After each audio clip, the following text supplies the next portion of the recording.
সদৌ কোচ ৰাজবংশী ছাত্ৰ সন্থা চুমুকৈ আক্ৰাসু চিৰাং জিলা সমিতিৰ উদ্যোগত মঙ্গলবাৰে কাজলগাঁও চিলাৰায় ভৱন প্ৰাংগণত দিনজোৰা কাৰ্যসূচীৰে ২৪তম শ্বহীদ দিৱস পালন কৰা হয়। উক্ত অনুষ্ঠানত উপস্থিত থাকে কেন্দ্ৰীয় সমিতিৰ ভাৰপ্ৰাপ্ত সভাপতি সুনীল ৰায়, সাধাৰণ সম্পাদক সোনাদৰ ৰায়, চিৰাং জিলাৰ সভাপতি নিৰ্মল ৰায়ৰ লগতে বিটিআৰ কোচ ৰাজবংশী সন্মিলনীৰ মুখ্য উপদেষ্টা নিৰঞ্জন ৰায়, সহ সম্পাদক আৰু আক্ৰাসুৰ অভিভক্ত গোৱালপাৰা জিলা সভাপতি নিমাই ৰায়।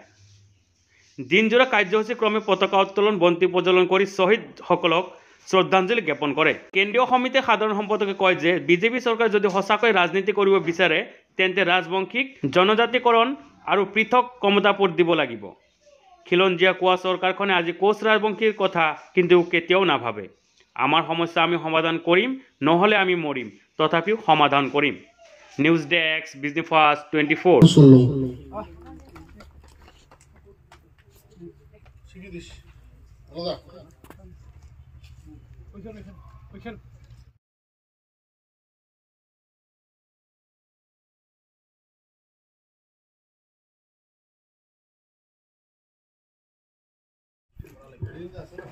তো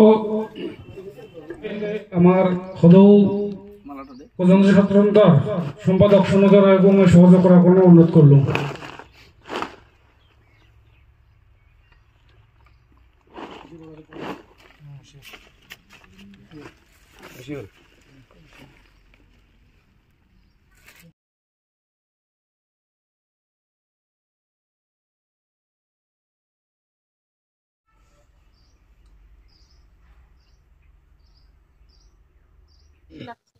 ইতিমধ্যে আমার যে আক্রাসুর কেন্দ্রীয় যে আমার ২৪তম আমার শহীদ দিবস ইতিমধ্যে আমার বিভিন্ন জেলায় সৰু সুৰা কৰে আয়োজন কৰে আছে। আৰ আমি সদৌ কোচ ৰাজবংশী ছাত্ৰ সন্থাই কেন্দ্ৰীয়ভাবে বিশেষকৈ আমাৰ যেটো এটা মঞ্চ গঠন হয়েছিল, এই মঞ্চৰ উদ্যোগত ৭টাকৈ সংগঠনে ইতিমধ্যে আমি বঙাইগাঁও যে আমাৰ বাকালিভিটা কাৰ্যালয় আছে সদৌ কোচ ছাত্ৰ সংঘৰ কাৰ্যালয়, তাতে আমি কেন্দ্ৰীয়ভাবে অনুষ্ঠিত কৰি আছো। আৰ কেন্দ্ৰীয় হিসাবে তাতে আমি বিভিন্ন ধামধুমেৰে আমি আয়োজন কৰিছো। আৰ ইতিমধ্যে যেহেতু আমাৰ চিৰাং জিলাৰ উদ্যোগত আমাৰ যে কাজলগাঁও চিলাৰায় ভৱনত যি আয়োজন কৰিছে, এই ক্ষেত্ৰত মই ইয়াতে আহি আনন্দিত হৈছো। আৰ নিশ্চয় এই ক্ষেত্ৰত আমি জিলাক আমি ধন্যবাদ দিছো।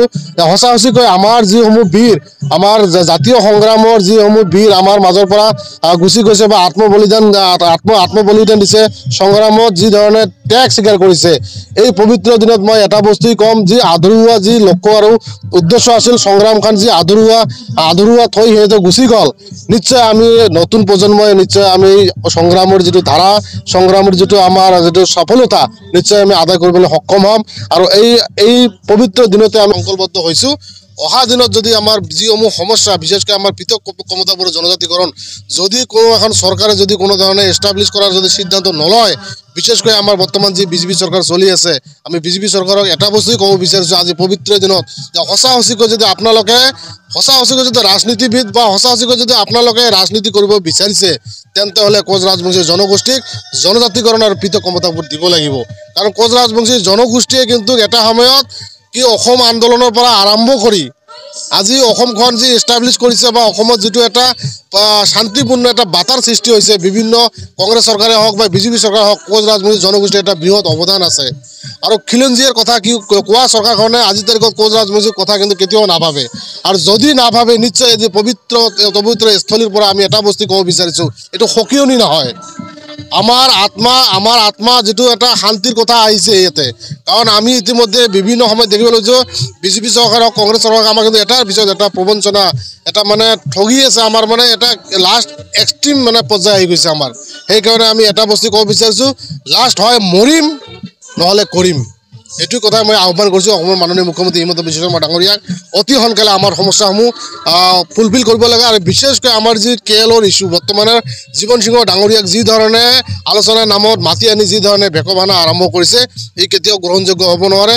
সমান্তৰালভাৱে আমি দাবী জনাইছোঁ আপোনালোকৰ মিডিয়াৰ যোগেদি এই পবিত্ৰ স্থানৰ পৰা, যে সমান্তৰালভাৱে আমাৰ যিটো কেএলৰ পিছ টকৰ যিটো বাৰ্তা বা পিছ টকৰ যিটো প্ৰচেছ অতি সোনকালে সমাপ্ত